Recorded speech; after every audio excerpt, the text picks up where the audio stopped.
Bonjour, bonsoir, chers toutes, chers tous. Bienvenue dans cette nouvelle émission.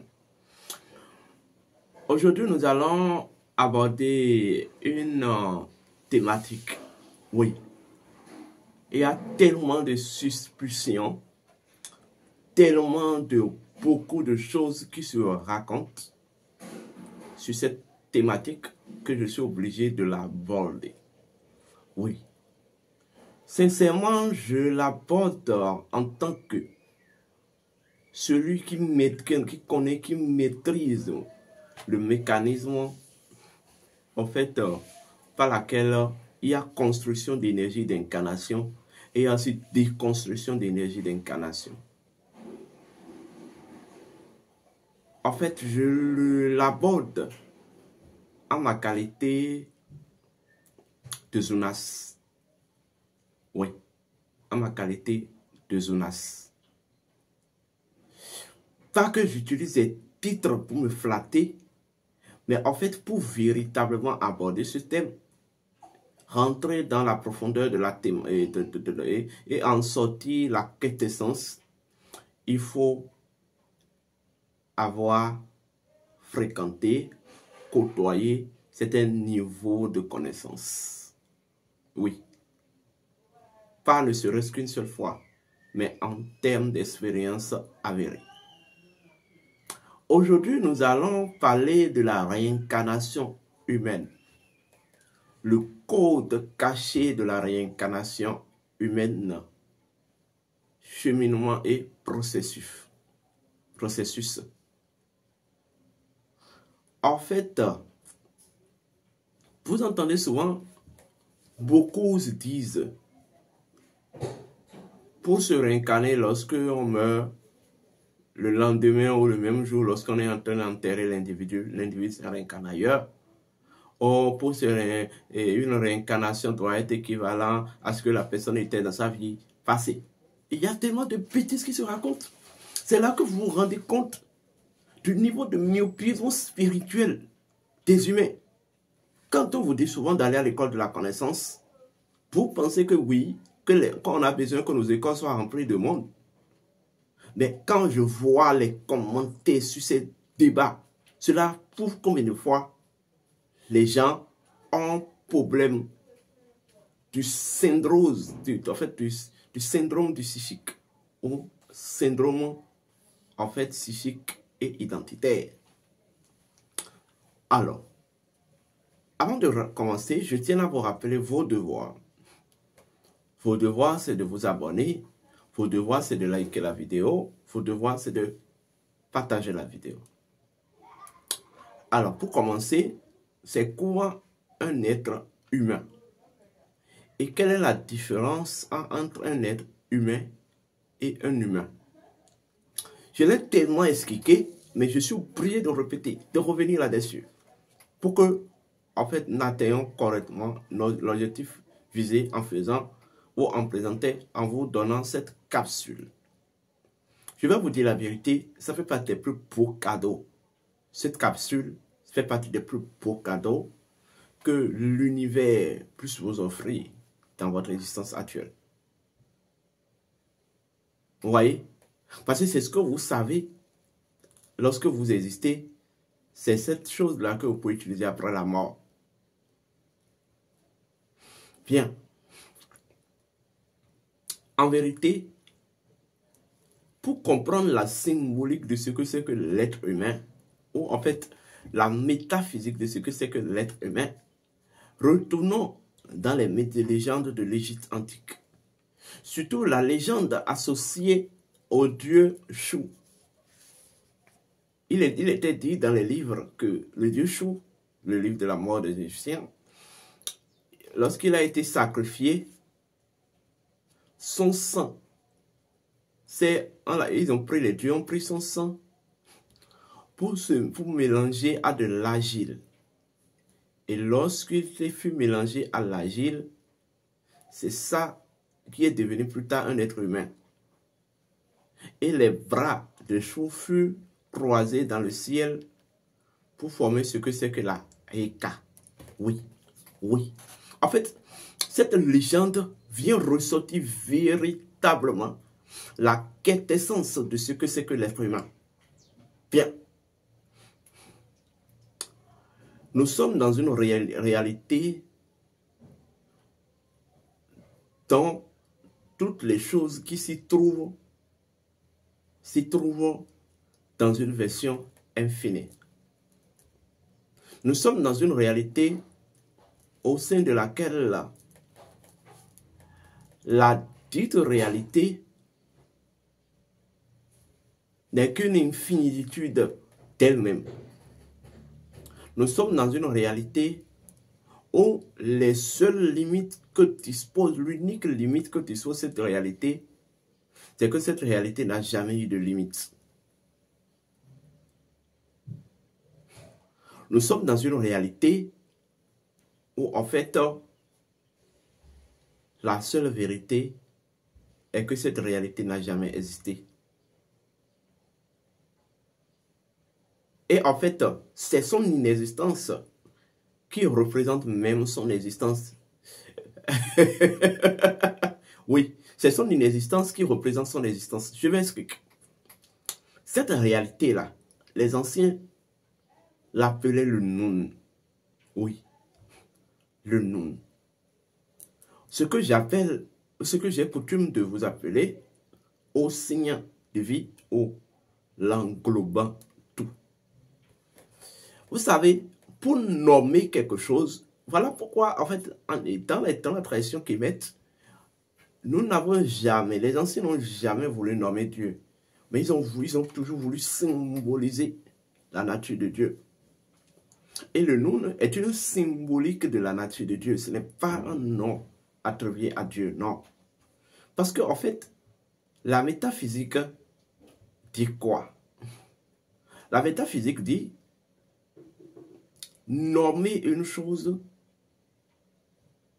relève de votre capacité de maîtrise de l'identité cachée de la chose.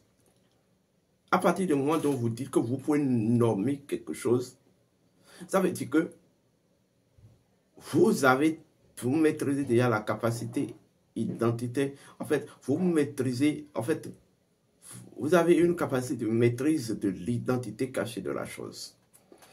Or, l'englobant tout au Dieu, dans son identité profonde, c'est quelque chose qui est insaisissable. C'est une réalité qui est en fait inaccessible. Donc c'est une réalité qui dépasse tout. En fait, et qui dépasse même les entendements des sens. Et qui vont au-delà du réel. Donc c'est quelque chose que rien ne peut même nommer. Vous voyez? Mais en tant que une réalité contenait tous les éléments qui y sont et qui constituent même son contenu ou son contenant, ne sont que l'expression ou ne sont que en fait les points ou les codes par lesquels cette réalité inaccessible peut à la fois se rendre accessible. Oui, c'est ça en fait la chose. Lorsque vous prenez un élément de la nature, lorsque vous prenez un élément de la vie, ou vous prenez n'importe quelle créature, de façon spécifique, n'est que en fait une forme d'accessibilité de cette réalité inaccessible et qui en fait bousille, dont l'accessibilité, dont l'insaisissabilité bousille en fait les forces et les pouvoirs de la réflexion et de la compréhension. Donc Dieu, c'est cette réalité que rien ne peut cerner. C'est cette réalité que rien ne peut, en fait, qui ne peut se rendre accessible à rien. Mais c'est en même temps une réalité du fait qu'elle est inaccessible, du fait qu'elle ne peut se rendre accessible à rien. cela lui donne en même temps une possibilité, une capacité de se rendre accessible à travers les éléments qui constituent les fragments de sa nature. Et ces éléments-là, c'est ça la créature et la création. Voilà pourquoi, dans la spiritualité ancestrale et dans, je vais dire, voilà, dans le paradigme initiatique, la création est perçue par nos ancêtres en tant qu'un ensemble de mécanismes d'émanation de Dieu. Vous voyez? Et c'est là le vaudou a tout son sens. Beaucoup se demandent, mais il veut nous parler de la réincarnation humaine et nous parle de Dieu. Oui, vous ne pouvez pas vraiment, véritablement comprendre ce thème si on ne retourne pas à la compréhension de Dieu. Parce qu'en réalité, Dieu et l'homme, rien n'est deux. En fait, c'est la même chose, mais bon, à des vibrations, fréquences vibratoires différentes. Vous allez comprendre ça tout à l'heure. Donc, en fait, le vaudou, ou les vaudous, en fait, le vaudou, Dieu alors sous cette forme est perçu comme le grand vaudou. Oui, le grand vaudou, parce que le vaudou c'est quoi? Le vaudou c'est cette réalité qui est à la fois, non, cette vérité qui est à la fois transcendante et immanente. Donc, Dieu est d'avoir une transcendance. Et en fait, il est en même temps une émanence de sa propre transcendance. Vous comprenez? Donc, les vaudous ne sont que des codes de manifestation ou même des codes d'opérationnalisation de l'englobant-tout en tant que grand vaudou, en tant que, en fait, réalité transcendante, infiniment transcendante et réalité infiniment immanente. Oui. Est-ce qu'on me comprend? Alors, c'est quoi alors l'être? C'est quoi alors l'humain? D'abord, ce qui différencie l'englobant tout, vous voyez, de sa propre, de ses propres manifestations, c'est que l'englobant tout, dans sa nature, dispose de deux facettes qui constituent même, je vais dire, le systémique de son identité cachée, de son identité profonde. Oui. L'englobant tout est en fait infiniment grand, infiniment petit et en fait est illimité. Donc c'est une réalité qui est infiniment, qui est illimitée et infinie. Vous comprenez? Vous voyez? Maintenant, lorsque vous prenez un élément, puisque toutes les choses sont au cœur de l'englobant tout, toutes les choses se trouvent au sein de l'englobant tout. Un élément dans l'englobant tout n'est que, en fait, ou un élément au sein de l'englobant tout s'y trouve dans un état infini. Ça veut dire quoi? J'ai toujours l'habitude de vous dire, si vous avez le principe, si le principe de la gémellité se trouve à l'intérieur de l'englobant tout, mais si vous avez le principe de la gémellité de façon spécifique à l'englobant, au sein de l'englobant, vous l'aurez de façon infinie.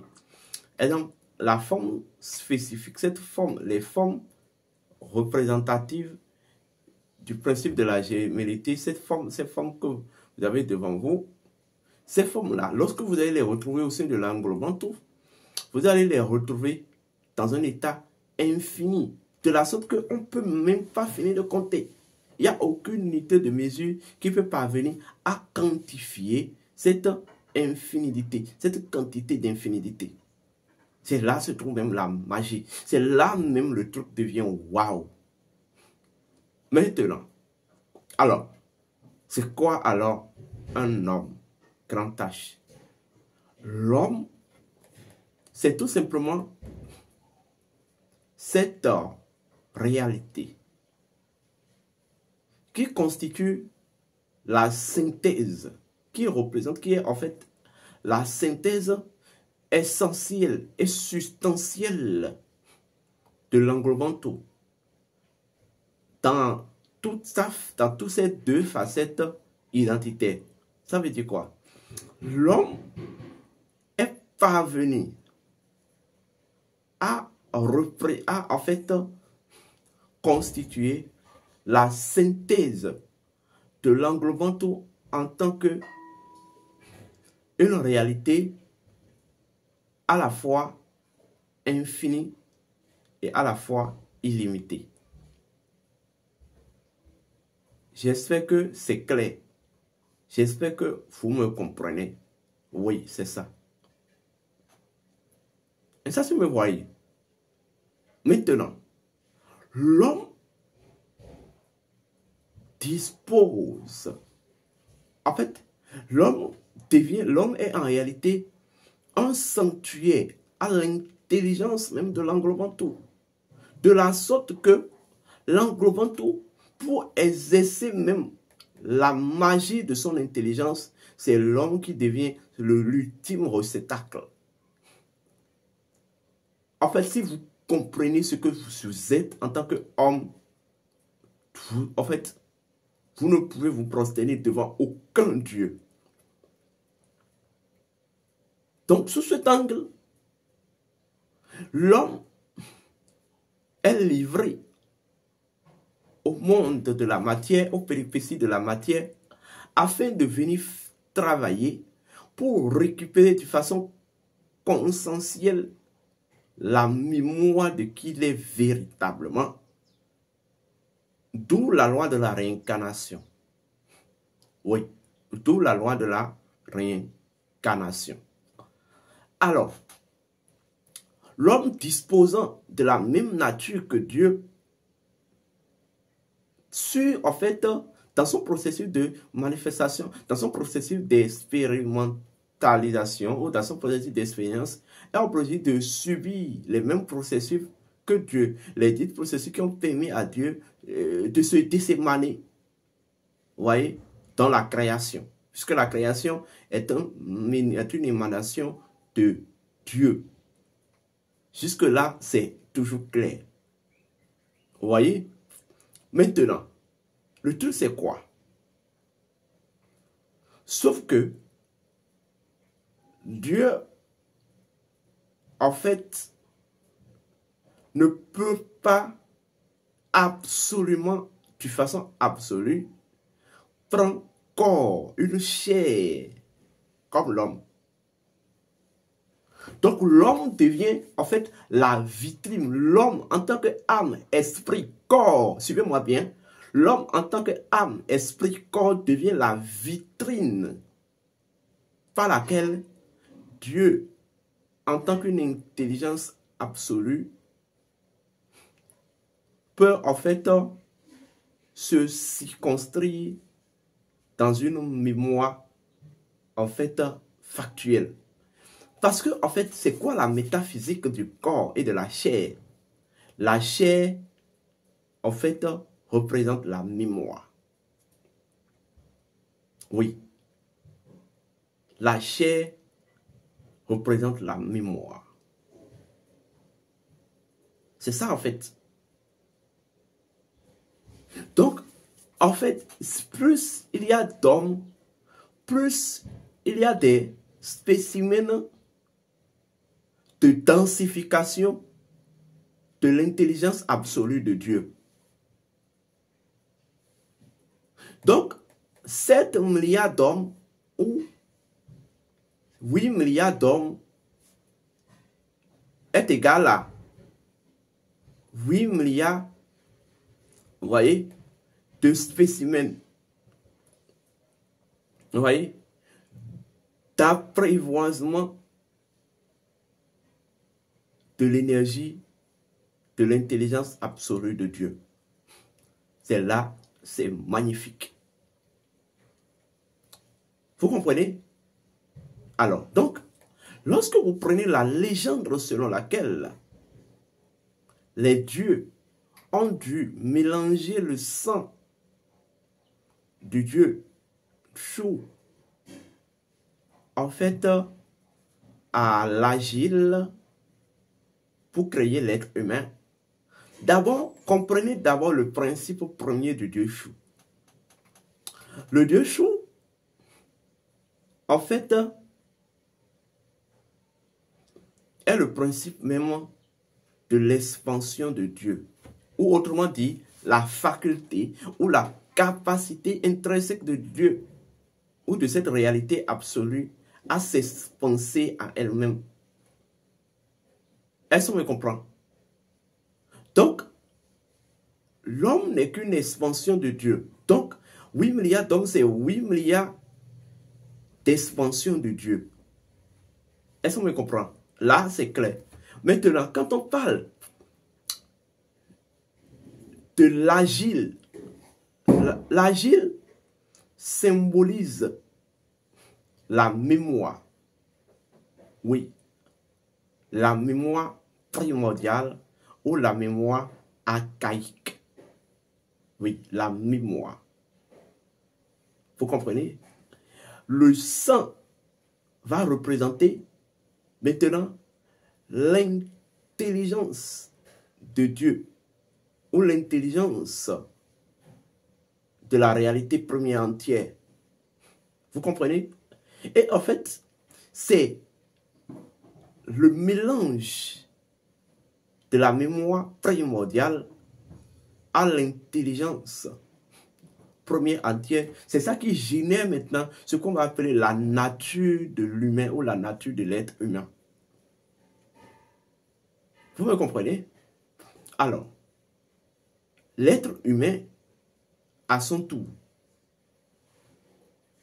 doit maintenant, disposant d'une nature, en fait, doit maintenant établir à son tour un organigramme pouvant l'aider de façon souveraine à, en fait, récupérer activement la conscience de qui il est en tant que une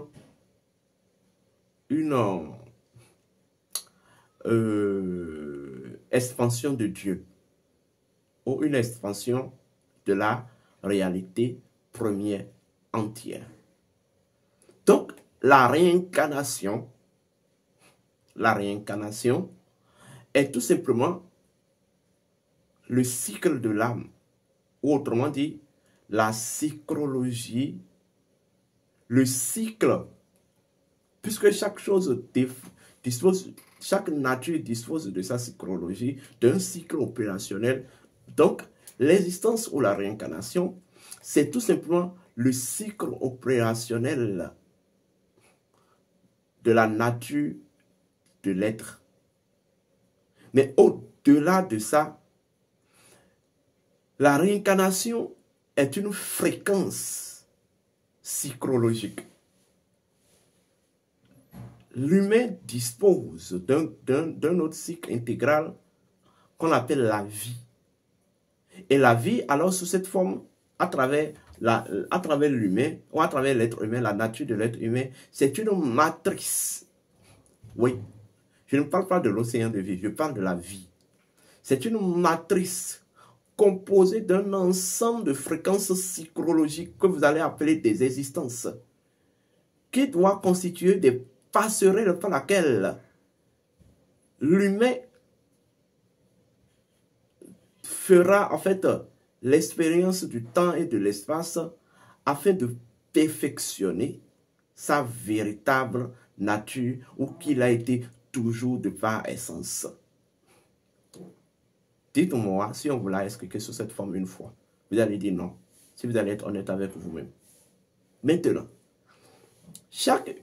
lorsque, en fait, qu'est-ce qu'il fait l'humain? Quand on parle de l'être humain, ou on parle de l'humain, cela regroupe la vie de l'être humain, regroupe les expériences existentielles, ou en fait psychologiques qu'il a vécues en tant qu'âme, sur le règne minéral, le règne animal, le règne végétal. C'est tout ça là qui fait de lui une vie humaine. Mais pour se réincarner, il y a des dispositions précises.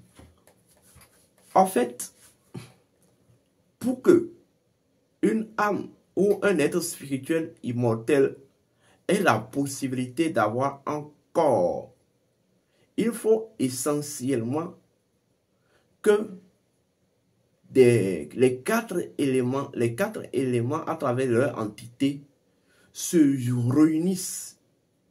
Vous comprenez? Et génèrent une géométrie. Donc, en fait, qu'est-ce qui permet alors aux éléments ou aux élémentaux de se fusionner pour générer une géométrie? C'est le sang. Oui. C'est uniquement par le sang que, en fait, les quatre élémentaux ou les quatre élémentaux, c'est-à-dire les yums, les sifs, les zephes, non, les yums, les sylphides, les salamandres, les ondines, peuvent en fait se fusionner. Vous comprenez? Et en fait, donc le sang devient en fait le principe actif, oui, qui permet à l'être spirituel immortel d'équilibrer ou de créer une configuration d'équilibre des entités élémentales. Et c'est cette configuration d'équilibre qu'on va appeler le corps, qui va lui servir maintenant de réceptacle dans son périple matériel, dans la réalité existentielle, ou ce qu'on va appeler la réincarnation. Parce que, en fait, la matière est composée de 4 choses. La matière est composée du feu, l'eau, l'air, la terre. Vous comprenez? Alors, étant donné que l'humain doit venir dans le monde matériel, l'être humain doit venir dans le monde matériel, en fait, et que c'est dans le monde matériel qu'il doit vivre l'expérience afin de réaliser qu'il est véritablement, la mémoire de qui il est véritablement, il est obligé de créer une géométrie qui est adaptée à la vibration de la matière. Donc il lui faut maintenant joindre ou fusionner les 4 éléments, les 4 entités élémentales pour générer maintenant une configuration d'équilibre, qu'est le corps.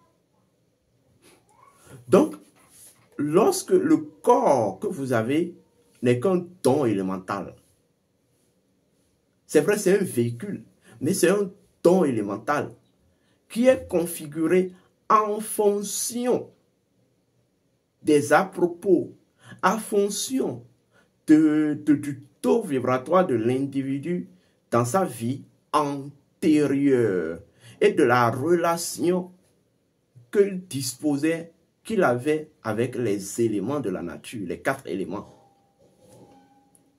Est-ce qu'on me comprend? C'est ça en fait. Donc, que se passe-t-il véritablement? Sachez que je ne peux pas rentrer dans les détails. Hein. Et là, je vais vous dire d'aller à l'école de la conscience. Mais que se passe-t-il véritablement entre une désincarnation et une réincarnation? Que se passe? Je ne vais pas vous révéler tout ça, mais que se passe-t-il? Quelles sont les grandes étapes quand l'âme décide de se réincarner? D'abord, il y a entre une désincarnation et une réincarnation, l'âme a au plus droit à 122 ans d'années de transition. Ça veut dire quoi? Le temps qui doit séparer 2 réincarnations ou d'une désincarnation d'une nouvelle réincarnation, c'est entre 9 mois au moins et 122 ans au plus. Ceux qui disent que Ibrahim Traoré est la réincarnation de Thomas Sankara, là, vous m'entendez bien. Ibrahim Traoré est né le 14 mars 1988. Thomas Sankara s'est désincarné normalement, si j'ai bonne mémoire, le 15 novembre, hein, ou 15 octobre, 15 novembre 1987, je pense. Donc, le gars là, c'est un mongol ou quoi? Si je considère qu'il est la réincarnation de Thomas Sankara, ça veut dire que c'est un mongol. Ça veut dire que c'est un mal formé. Ça veut dire que c'est quelqu'un qui n'a pas eu assez de temps pour former son corps. Il a juste 5 mois dans le ventre de sa maman. C'est faux, c'est du mensonge, ça là. C'est du n'importe quoi. C'est la preuve d'une ignorance avérée. Est-ce qu'on me comprend? Donc, voilà. Maintenant, lorsque l'individu se sent prêt, selon les dispositions cosmiques, pour prendre un nouveau corps, il lui faut maintenant envoyer la volonté au niveau du conseil karmique. Et c'est le conseil karmique qui va en fait donner la dérogation d'incarnation, de réincarnation. On lui donne une dérogation de réincarnation. Ceci se déroule dans le monde astral. Oui, c'est ce que je peux vous dire. Après avoir reçu une dérogation de réincarnation, sans la dérogation de réincarnation, l'individu ne peut pas se réincarner, ne peut pas véritablement se réincarner sous une destinée, un karma, dans une protection psychologique. Donc, il faut une dérogation à la réincarnation. Est-ce que jusque-là, c'est clair pour vous? Est-ce que jusque-là, c'est encore plausible, c'est compréhensible pour vous? Voilà. Maintenant, après tout ça, après avoir reçu la dérogation, l'individu va essayer maintenant de reviser encore son architecture, va établir d'avoir une architecture de réincarnation. Et c'est dans l'architecture de la réincarnation qu'il décide en fonction de la dérogation de réincarnation, du droit de dérogation de réincarnation, de qui sera son papa, qui sera sa maman, et dans quel pays il va se réincarner, en fonction des à-propos de sa vie antérieure, tout ça, tout ça, tout ça. Jusque-là, il a encore la mémoire de sa vie antérieure, passée. C'est vous qui pensez que les choses se passent banalement comme ça. Donc, quelqu'un peut bel et bien être vertueux dans sa vie antérieure. Mais lorsque vous êtes vertueux, et votre vertu, votre sens de vertu viole certains équilibres de la nature, c'est-à-dire, je donne un exemple, hein. Vous, mentir c'est mauvais, tout le monde sait que mentir c'est mauvais. Mais d'une part, vous ignorez que toute vérité n'est pas souvent bonne à dire. Et parce que vous dites la vérité, dites le vrai, voilà, je ne vais pas dire la vérité, dites le vrai est une vertu et que vous êtes contre le mensonge, donc du coup vous développez une attitude de contre-mensonge. Or, il ne fallait pas être contre le mensonge, il fallait juste considérer, il fallait juste faire partie ou prendre ou faire allégeance à la vérité, c'est tout. Vous combattez ceux qui mentent. Mais vous ne savez pas que vous créez un déséquilibre dans la nature. Dans une autre vie, la nature va essayer de créer des conditions selon lesquelles vous allez venir maintenant vivre l'expérience en tant qu'un vrai baratineur menteur. Pour que vous sachiez ce que les autres vivent en tant que menteur. Parce que de quel droit vous disposez pour juger que l'autre est un menteur et que mentir est mauvais? Or, ce n'est pas mentir le problème. Toute vérité n'est pas bonne à dire. Il y a un ancien qui dit ceci. Lorsque la vérité que vous voulez énoncer, en fait, peut déséquilibrer la nature, vaut mieux. En fait, lorsque la vérité que vous voulez énoncer est plus vilain que le mensonge, vaut mieux de vous taire ou vaut mieux de servir la vérité autrement. Donc, c'est là que vous verrez souvent des personnes, on dit que mais dans sa vie antérieure, il était telle personne, c'était quelqu'un droit, mais en cette incarnation, mais voilà quoi, c'est celui-là qui manque comme de l'eau, il manque comme du n'importe quoi. Oui, c'est ça. C'est vrai, il avait exprimé de telles vertus dans sa vie antérieure. Mais est-ce qu'en exprimant cette vertu, il n'a pas déséquilibré, il n'est pas entré dans l'extrémisme du déséquilibre, il n'est pas entré dans l'extrémisme qui a déséquilibré certaines d'autres dispositions de l'évolution de la conscience collective. C'est ça en fait la chose en fait. Donc, vous pouvez être vertueux dans une vie antérieure. Mais si vous êtes vertueux dans une vie antérieure, faites tout que votre vertu soit équilibrée vis-à-vis de la nature. Sinon, dans une autre vie, la nature va vous obliger, si vos vertus ont déséquilibré la nature va vous obliger de faire l'expérience du contraire. Et c'est ce qui se passe souvent avec certains de nos chefs d'État. Je ne vais pas revenir sur certains commentaires de certains rabbins, voilà, je les appelle des rabbins, parce que à partir du moment où vous êtes incapable de prendre de la hauteur sur vos émotions et d'analyser correctement les choses, vous êtes un rabbin, vous êtes un ignorant. Voilà, ce n'est pas du mensonge, c'est ça, vous êtes un ignorant est un ignorant. Comme quelqu'un qui dit, oui, Sankara, on l'a vu, et travailler la réincarnation de Sankara, voilà, c'est palpable. Mais comme, voilà, Fort Yasingwe, et voilà, c'est deux choses contraires. J'espère que vous me comprenez maintenant. Que la vertu n'est pas suffisante pour garder la ligne. C'est l'équilibre dans la vertu qui est suffisant pour garder la ligne. Je répète, la vertu n'est pas suffisante pour garder la ligne. Mais c'est l'équilibre dans la vertu qui est suffisant pour garder la ligne et perpétuer votre héritage de conscience dans une autre incarnation. Donc, j'ai évacué cette question-là. Donc, lorsque l'individu établit son architecture de réincarnation, il doit aller maintenant au niveau de l'esprit de la terre. Et il va transférer, il ira en fait déposer sa dérogation karmique, sa dérogation de réincarnation prise au conseil karmique au niveau du noyau de la terre. C'est là qu'on dit que c'est à partir du moment dont le noyau de la terre reçoit la dérogation du conseil karmique, la dérogation de réincarnation de l'individu. C'est là maintenant que le processus maintenant de la constitution de l'énergie d'incarnation va être déclenché. Voilà. Et là maintenant, il faut maintenant l'approbation maintenant des 4 éléments. Et cette approbation, qu'est-ce qui va se passer? Va l'obliger maintenant à en fait se repositionner au niveau de la mer, au niveau de l'océan. Et c'est à partir de l'océan que le processus, d'abord la corde et d'abord un exemplaire de l'énergie ou l'énergie de sa dérogation d'incarnation va être maintenant venu positionner sous forme d'une couronne sur le spermatozoïde qui va s'affronter à l'ovule pour générer de façon biologique son enveloppe charnelle.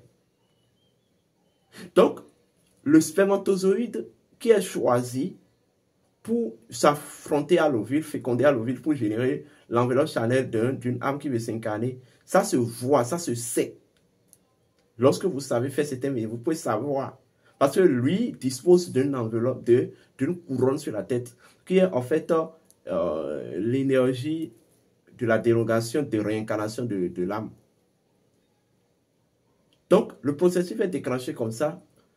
Les éléments maintenant vont se jumeler pour générer maintenant le corps à travers la fécondation, tout ça. Et maintenant, c'est lorsque, en fait, le processus commence. En fait, avant qu'il y ait fécondation physique, il y a d'abord une fécondation astrale. Il y a 3 mois. Donc, la fécondation astrale se déroule lorsque l'âme est encore positionnée au sein du serpent liquide ou au sein de l'océan. Voilà pourquoi, en fait, dans Apocalypse 12 ou 13, on vous a dit, je vis une bête apparue sur les océans. Ça veut dire quoi? Une réincarnation doit être l'approbation de toutes les forces de la nature. L'âme doit recevoir l'approbation de toutes les forces de la nature.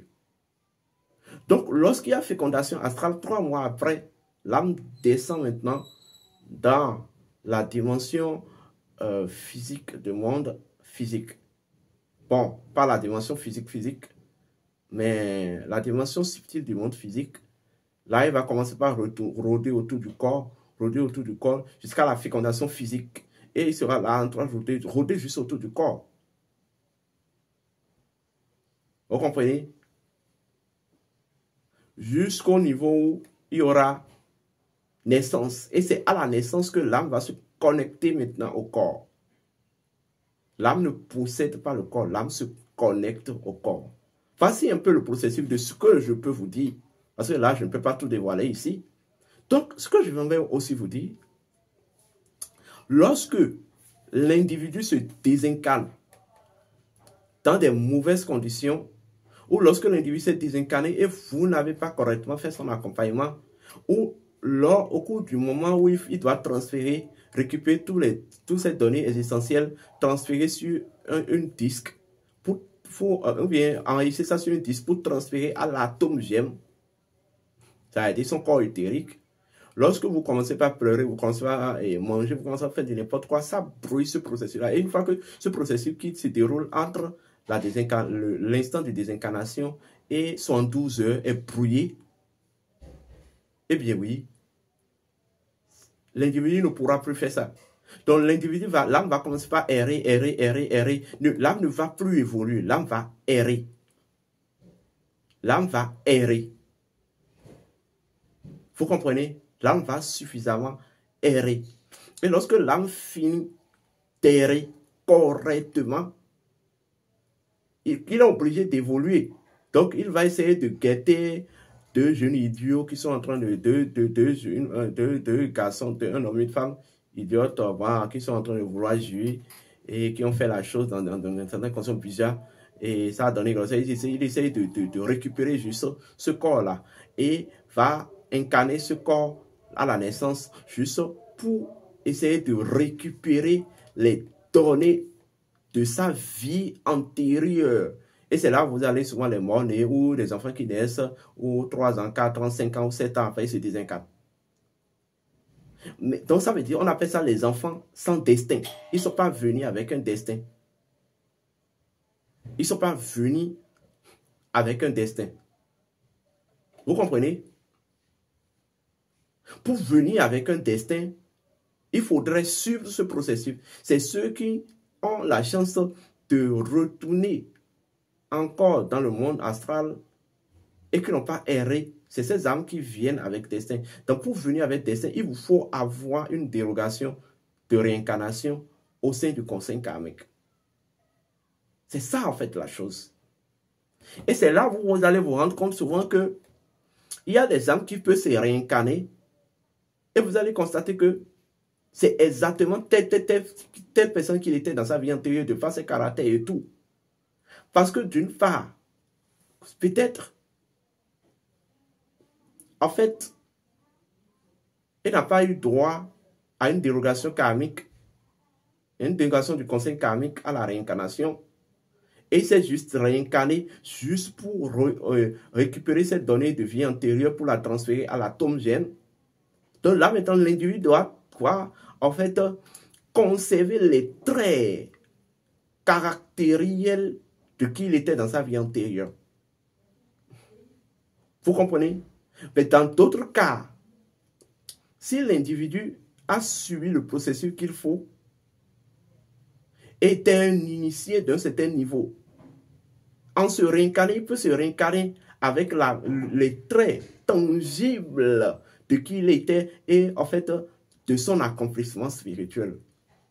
Dans d'autres cas, lorsque l'individu s'est désincarné et a subi l'accompagnement, et en fait, son taux karmique est en fait très lourd, où certaines compromissions de loi avaient été faites dans sa vie antérieure, il va se réincarner.